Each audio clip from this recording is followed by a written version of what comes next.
The crystal water glass slipped from my hand and shattered on the dining room floor, and for a second, I thought maybe that's what would finally make my son look at me.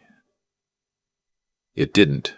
He kept laughing at something the girl beside him had whispered, and my daughter-in-law just glanced at the mess like it was something the cleaning lady would deal with later. I'm 71 years old. My name doesn't matter much in this story because I stopped feeling like a person with a name about 3 years into living under my own roof as a guest. What matters is the bowl.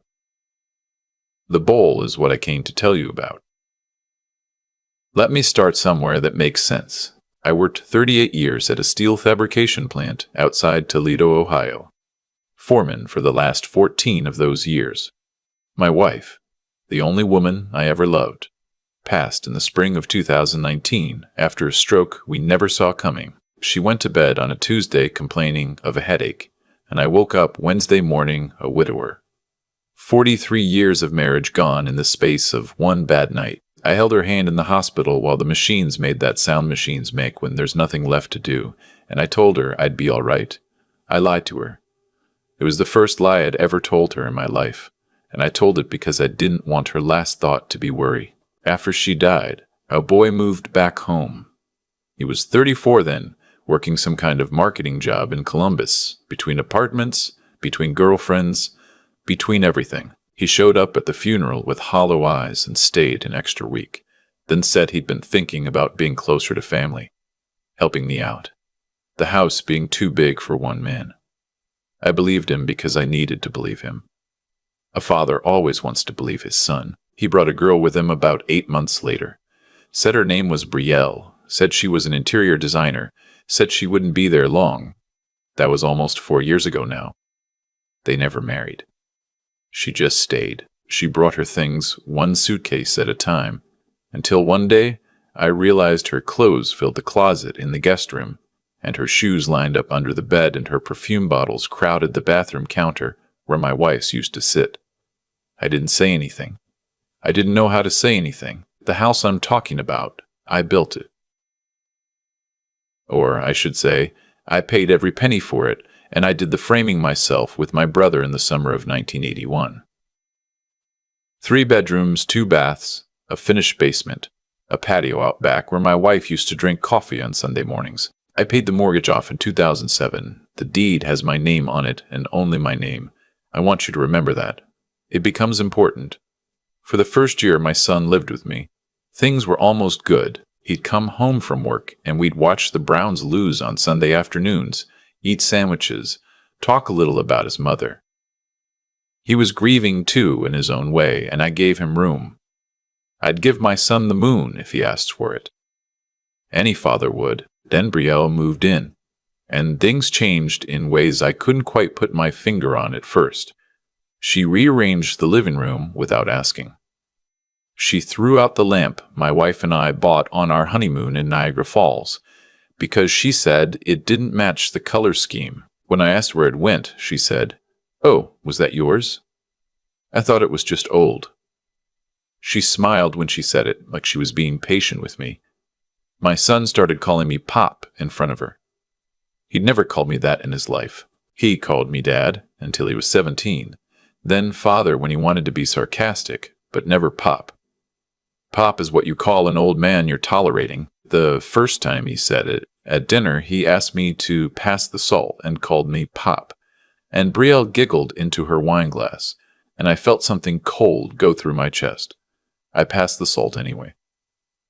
Around year 2, the credit card thing started. He came to me one evening in the kitchen, real serious, said his credit had taken a hit during the move, said he just needed to be added as an authorized user on one of my cards to rebuild. Just temporary. 6 months, maybe a year, I added him. I didn't think twice.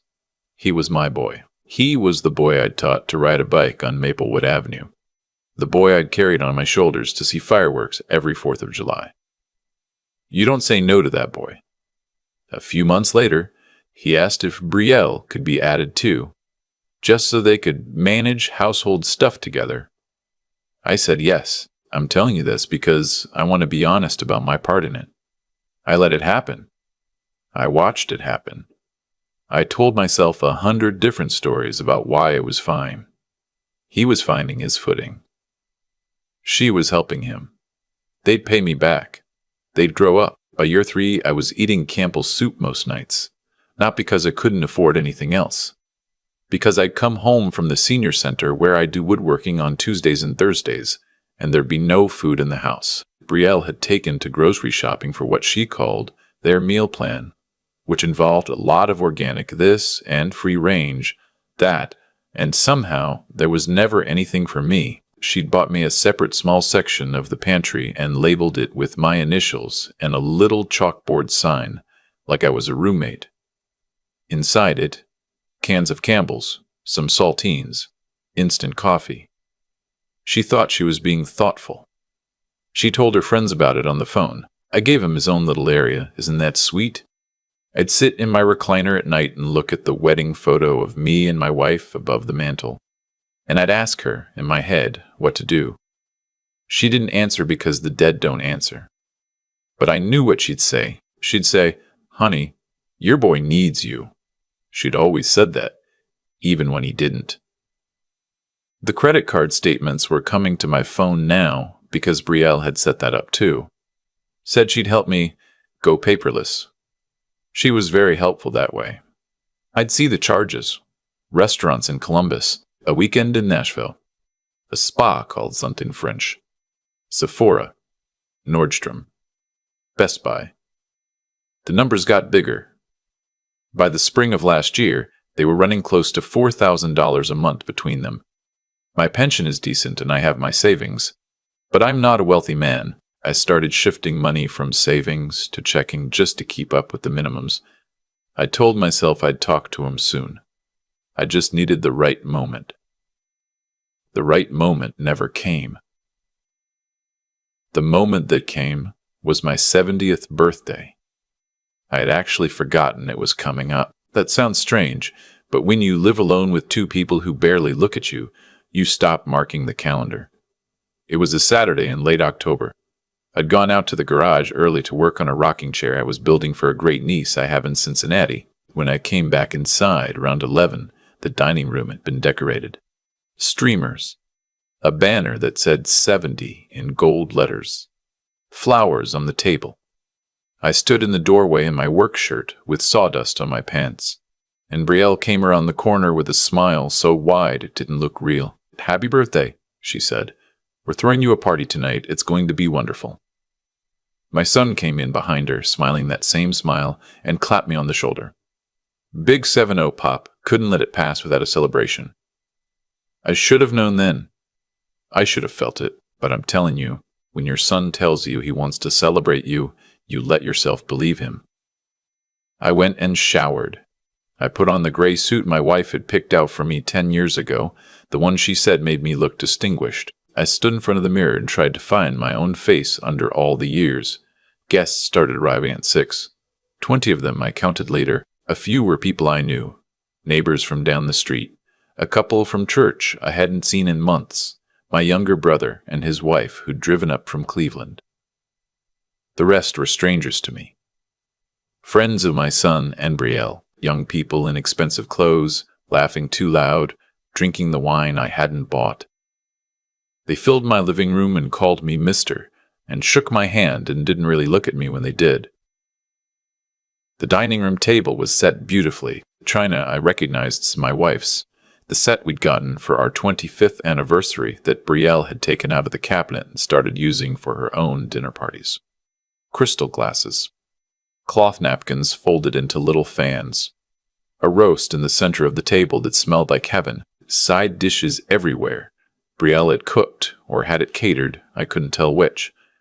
When everyone was seated, Brielle stood up and tapped her glass with a fork and gave a little speech. She said tonight was a special night, a chance to honor the man who'd given us so much.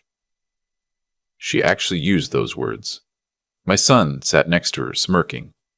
My brother caught my eye from across the table and gave me a small, confused smile. Then she said, "We've prepared something special for our birthday boy." And my son got up and went into the kitchen. He came back out carrying 2 bowls. The first one he set in front of Brielle. It had a little pile of beef tenderloin on it, mashed potatoes, asparagus tied with a string, a nice plate. The second bowl he carried over to where I sat at the head of the table, and he set it down in front of me with both hands like he was presenting something. I looked down. It was dog food. Brown, wet, chunky dog food. The kind you scoop out of a can. He'd put it in one of my wife's good china bowls. There was a little sprig of parsley on top, like a garnish. Like a joke. I didn't move. I didn't speak. I just looked at it. My son was still standing next to my chair. He leaned down, close to my ear, but loud enough that everyone at the table could hear, and he said, "This is what freeloaders eat, old man. Hope you enjoy." The room went quiet. Not all at once. In waves. The people who heard him first stopped talking, and then the people next to them stopped, and then the whole table was silent, except for some music playing low on a speaker somewhere. Brielle was laughing into her napkin. A few of their friends were laughing too. That nervous laugh you do when you're not sure if something's a joke. My brother put down his fork and stared at my son like he didn't recognize him. I looked up at my boy, my only child. The boy I'd taught to throw a baseball. The boy I'd held in the hospital nursery 38 years ago and cried over because he was so small and so perfect. He was looking down at me with a smile on his face, like he'd just won something. I want to tell you I said something powerful. I want to tell you I stood up and gave a speech that shook him to his core. I didn't. I didn't say one word. I just stood up slowly, set my napkin on the table next to the bowl, and walked out of the dining room. I went up the stairs to my bedroom. I closed the door. I sat on the edge of the bed I'd slept in for 40 years, and I cried for about 3 minutes. And then I stopped, and I started thinking. I sat there until I heard the party wind down around 11, until I heard the last car pull out of the driveway, until I heard my son and Brielle laughing in the kitchen as they cleaned up. I heard her say, "Did you see his face? Oh my God." I heard him laugh. I heard him laugh. I heard him laugh. That laugh did something to me I'm still trying to describe. It wasn't anger. Anger comes hot. This was cold. It was the coldest feeling I'd ever had in my life. It was the feeling of finally seeing somebody for who they actually are. After years of telling yourself a different story, I waited until I heard them go to bed. Around midnight, I came downstairs in my robe and slippers. The dining room was a mess of empty bottles and half-eaten food. The bowl was still on the table where I'd left it. I picked it up and walked it to the trash and dropped it in. Then I went to my office, the little room off the den where I keep my files, and I sat down at the desk, and I started writing things down on a yellow legal pad. Names, account numbers, phone numbers, the deed to the house, the 2 car titles, the brokerage account my wife and I had built over 40 years, the pension, the Social Security, the life insurance policy I'd taken out on myself when my boy was born. Everything. I stayed up until almost 4 in the morning. I had a list 6 pages long, and next to each item, I wrote what I was going to do with it. Sunday I slept in. They didn't notice. They never noticed me anymore. I came downstairs around noon and made myself eggs and toast in the kitchen, while Brielle was on the phone in the living room, talking to one of her friends about how tense the night before had gotten. My son was still in bed. I ate my breakfast at the kitchen counter, standing up. Brielle didn't say good morning. Monday, I got up at 6. I put on a clean shirt and slacks, and I drove out to my bank, the same branch I'd used since 1985. I sat in the lobby waiting for it to open, and when the manager unlocked the doors, I walked in and asked to see her in private. Her name was Mrs. Halpern, and she'd been at that branch for 20-some years. She'd helped me set up the trust after my wife died. I sat down across from her and I said, "I need to remove 2 authorized users from my credit cards effective immediately. I need to cancel the cards entirely and have new ones issued to me alone, and I need to put a freeze on all my accounts so that no transactions can occur without my in-person verification." She looked at me for a long second. Then she said, "Are you all right, sir?" I said, "I will be." We spent 2 hours in her office. By the time I walked out, my son and Brielle could not access a single one of my accounts. The credit cards were dead. The checking account had a fraud hold on it that required my fingerprint. The savings account had been moved to a new account number under a private banking service Mrs. Halpern recommended. All the automatic payments that had been running through my cards, the gym memberships and streaming services and the subscriptions I'd never agreed to, all dead. Then I drove to my attorney's office. I'd called him from the bank parking lot, and he'd cleared his afternoon for me. His name was Mr. Kavanaugh. He'd handled my will and my wife's estate and a property dispute I'd had back in '97. He was about my age, and he didn't ask many questions. He just listened. I told him I wanted to revise my will. I wanted to remove my son entirely. Every dollar, every asset, every piece of property. I told him I wanted to set up a trust that would benefit a few charities I cared about, my brother's grandchildren, and the senior center where I did woodworking. He asked me if I was sure. I said I'd never been more sure of anything.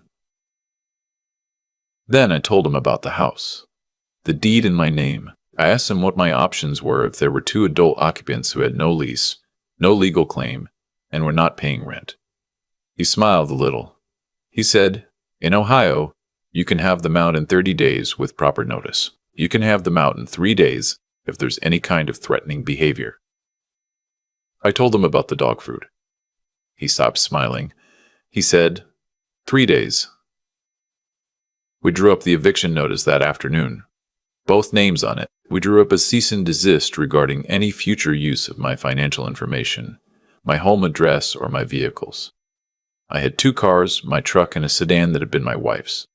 My son had been driving the sedan for 2 years.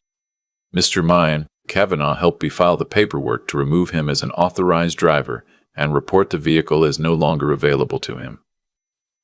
We did the same with the auto insurance. I drove home around 5. My son was on the couch watching television. Brielle was in the kitchen. I walked past them both without saying a word and went up to my bedroom.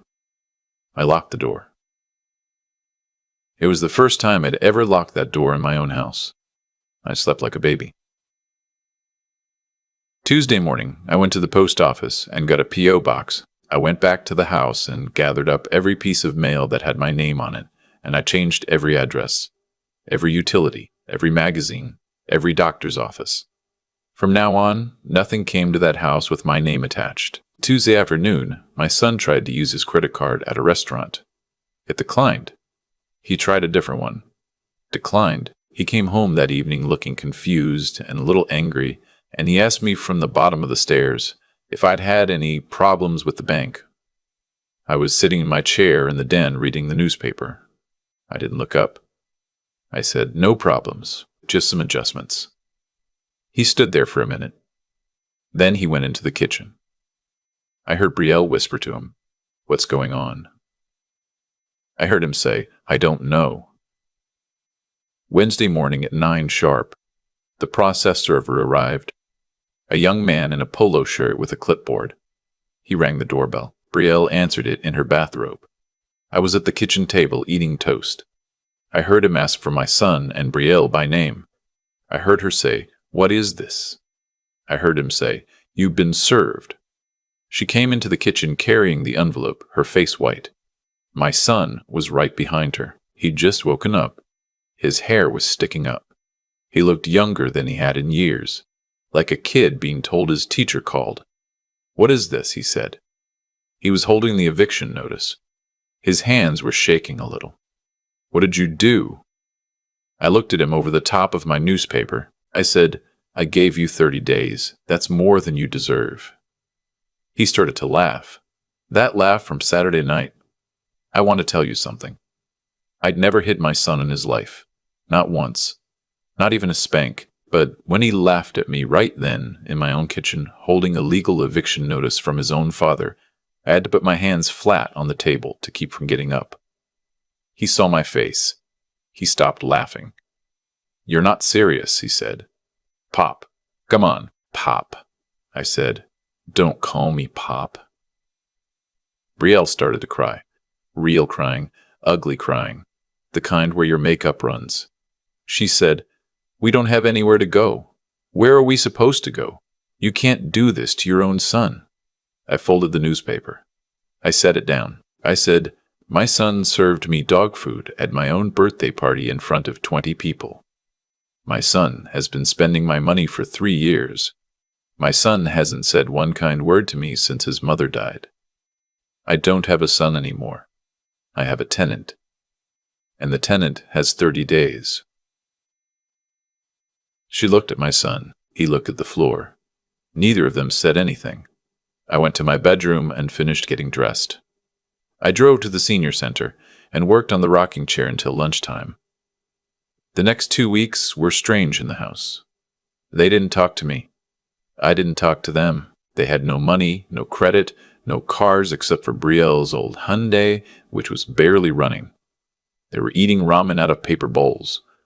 I ate at the senior center most days, or at the little diner downtown. I came home. I went to my room. I read my books. I slept in my locked bedroom. I got up and did it again. On day 15, my son knocked on my bedroom door late one night. I didn't open it. He spoke through the door. He said, "Dad, can we talk? Please. I want to apologize." I said, "There's nothing to talk about." He said, "It was a joke. Brielle and I, we'd had too much to drink. It got out of hand. I never meant to hurt you." I sat on my bed and I listened to him and I felt nothing. I want you to understand that. I'd been a father for 38 years, and I sat there listening to my only son apologize through a door and I felt nothing. That's what they'd done. They'd burned it all out of me. I said, "Good night." He stood there for a while. Eventually he walked away. Day 20, I got a call from a number I didn't recognize. It was Brielle's mother. I didn't know Brielle's mother. I'd never met her in 4 years. She was calling from somewhere in Indiana. She was very polite. She said her daughter had told her some things, and she wanted to smooth things over, and she was sure we could find a solution that worked for everyone. I told her the only solution was the one already in motion, and I hung up. Day 23, my son's friend called. Then his boss, then a woman who said she was a counselor, and Brielle had asked her to mediate. I didn't take any of those calls past hello. I had Mr. Kavanaugh's number on a piece of paper next to my phone. Anyone who called, I told them to call him. He handled the rest. Day 28, my son broke down at dinner. He came into the kitchen while I was eating, and he sat across from me and he started crying. He said he'd been thinking about his mother. He said he knew she'd be ashamed of him.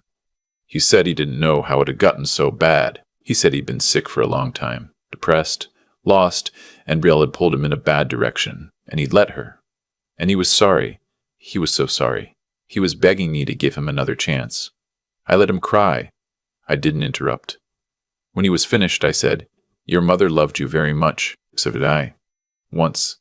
Now I'm finishing my dinner and going to bed. You have 2 days left." He said, "Where am I supposed to go?" I said. "I don't know.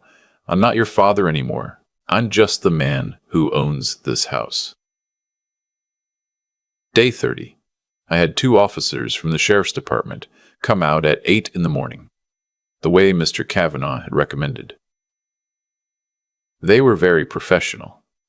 They stood in the foyer while my son and Brielle carried their things out to her old Hyundai. They had a lot of stuff. It took them 3 trips. Brielle was sobbing the whole time. My son didn't look at me once. He'd packed his clothes in the garbage bags because they didn't have suitcases for everything. I sat at the kitchen table and drank my coffee and didn't move. When the last bag was in the car, Brielle came back to the door.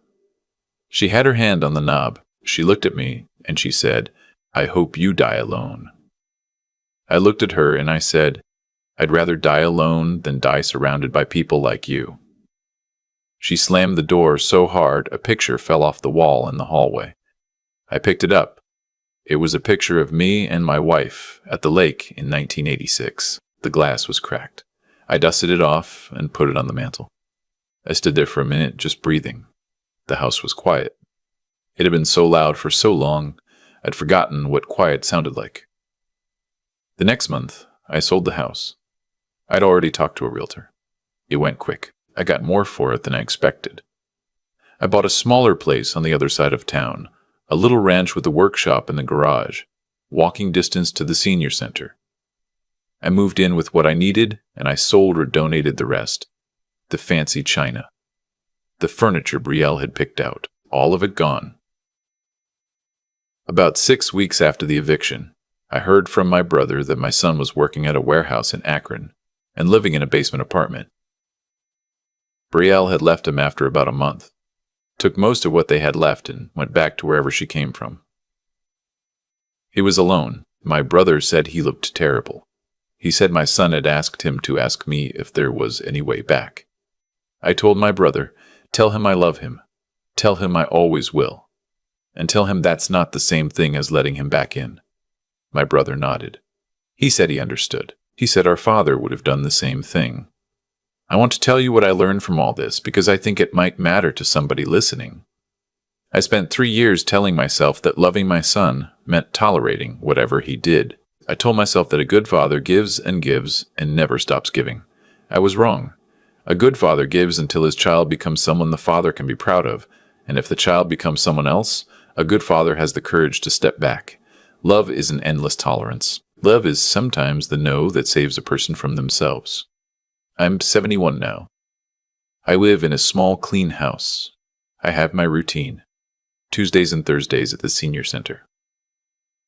Sundays at church, the same one my wife and I went to for 40 years. I've started having coffee with a widow named down the street who lost her husband 2 years ago. We're not anything serious. We just talk. She makes me laugh. I'd forgotten what laughing felt like. My boy hasn't called me in 11 months. I don't know if he ever will. I think about him every single day.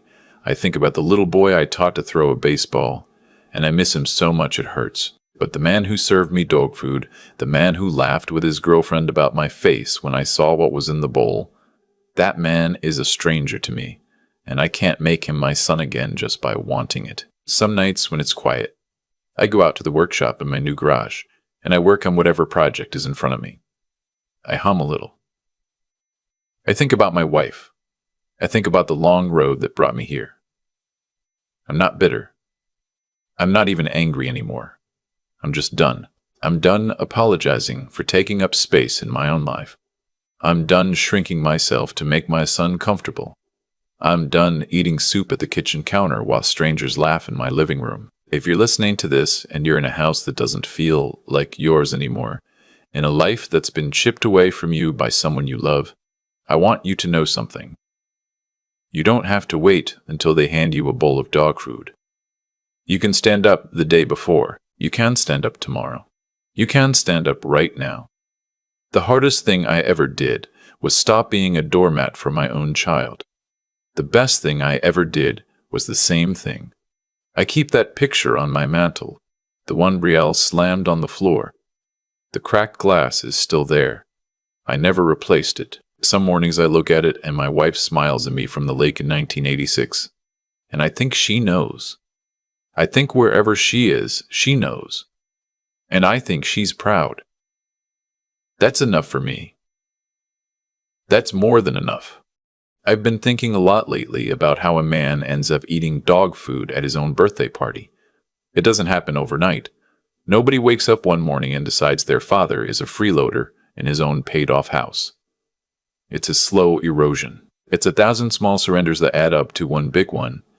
And looking back now, from the quiet of my new little ranch on the other side of town, I can see every single step that led me there.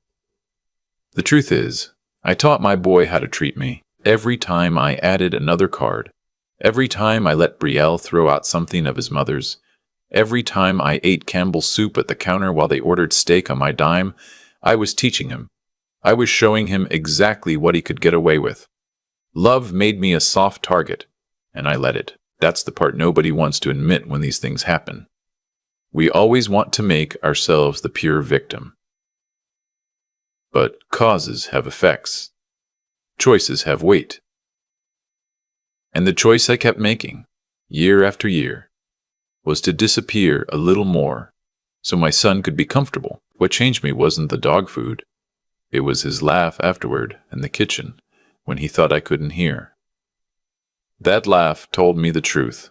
I'd been hiding from. He didn't see me as a father anymore. He saw me as a wallet with arms, and no amount of patience, no amount of waiting it out, was ever going to put me back in his eyes as a man worth respecting. He had stopped being able to see me, so I stopped letting him look.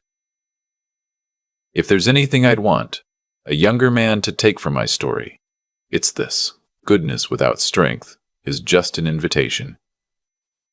You can be the kindest person on this earth, and if you don't have a backbone underneath the kindness, somebody will turn you into furniture they walk on. Real character isn't about how much you can endure. It's about knowing what you're worth and refusing to be priced lower than that. I had to learn that at 70. I'd rather you learn it at 30. I think about my late wife often. I think she'd have been horrified at what our boy became, but I think she'd have been proud of what I finally did, not because I punished him. I didn't. I let him face the natural shape of the life he'd chosen, the one he built without me holding it up. That's not revenge. That's just letting gravity do its work. I sleep well now. I work with my hands. I have my coffee with that widow down the street, and we laugh about nothing in particular. I miss the boy I raised, and I won't pretend otherwise. But I no longer mistake my own quiet dignity for something I can trade away to keep somebody else comfortable. That's the lesson. That's the whole thing. Stand up while you still can. Stand up before they hand you the bowl.